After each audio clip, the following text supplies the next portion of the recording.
Coach, Minnesota beats Penn State. Penn State has 518 yards total offense, but they throw 3 picks. So that's one of the obvious reasons why Minnesota won. The other reason it's not so obvious, Minnesota's defense in the red zone was fabulous.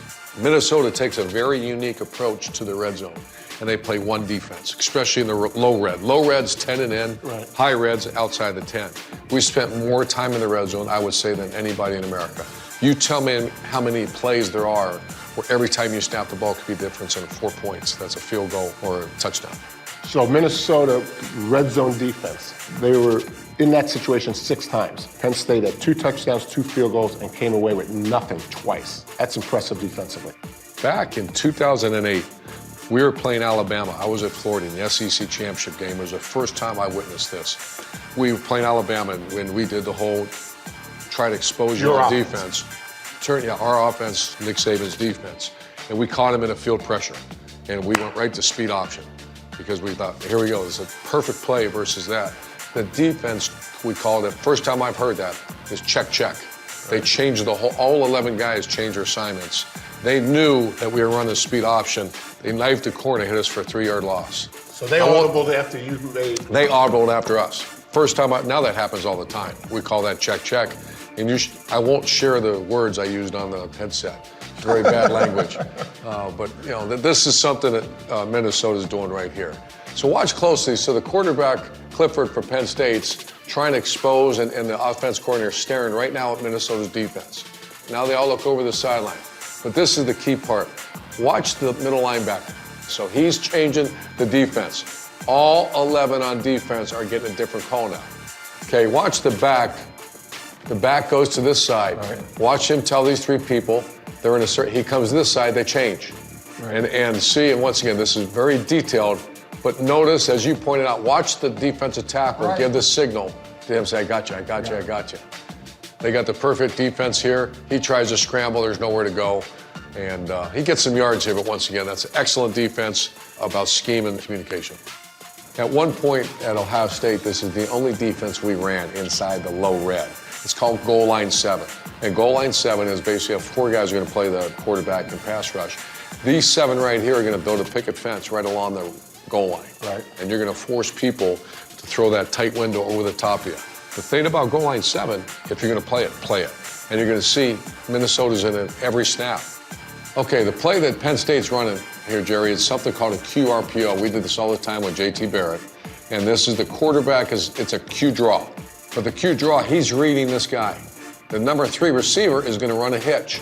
If he steps up, the quarterback's going to throw the hitch. If he gets depth, he's going to run it in as a Q draw. So you're going to watch the eyes of the quarterback, Clifford, go. He's staring right at that guy. He gets depth, I'm going to run the ball. Right. And he does. But here's the beauty of goal line 7.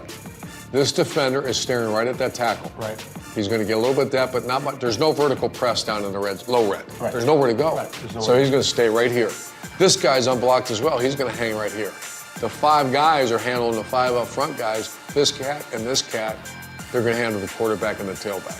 So it's a nice job by the linebacker at Minnesota. He gets depth, but there's nowhere to go, and he can rally back.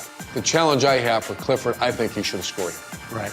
I think he's got to take that. You know, right now, you put your right foot in the ground and you launch yourself into the end zone. And I'm not being critical on Clifford, but you're in the red zone, you get that touchdown.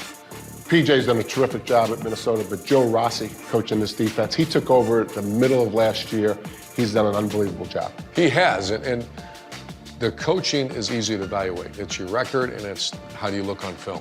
And I don't know Coach Rossi. I know one thing. After watching this, a lot of respect for him. All right, here it is, play of the day. 4th and 5, 11 minutes left in the game. Yeah. They're down by 12. I mean, this is win or lose. Right. It's 4th and 5. Let's go win the weight. You know, that would always bother me. And I've been guilty. You've been guilty of that. You change your 4th and 5. Oh, we need to change it up. Play what you play. And play what you play well. Okay. Goal line 7 in the low red. And what's the issues with goal line 7? Pick routes have known to be able to get that. And so whenever you have 2 adjacent, that means 2 receivers right next to each other. And Charles Woodson on Fox one time, he called up lock and levels. That means if these 2 guys are on the same level, you get picked. Right. And that's good coaching. Notice all 3 defenders here are on different levels. Right. If they're on the same level, I think Penn State scores. So let's take a look at the play. He's going to come down and try to pick this guy. Right. Notice they're on different levels. His job is to get hands-on, not allow the pick to happen, and he's got to get a little depth and go over the top and covers Hamler. Once again, good coaching. Boom, there it goes. Wow. I'd say this. Players and effort on this play look to be a push. Right. It's the scheme. It's a scheme. It's scheme and coaching. And Right. I love Scheme and it. I coaching. want the viewer watching it this far as me up here. Watch this guy. This guy is the unsung hero of this play. 87 is taught to get to the back heels and make him come underneath you. If he comes underneath you, Hamler scores. He doesn't allow him. Watch the effort. Watch the, not effort, technique. Technique right here. Yeah, it's well done. Really well done.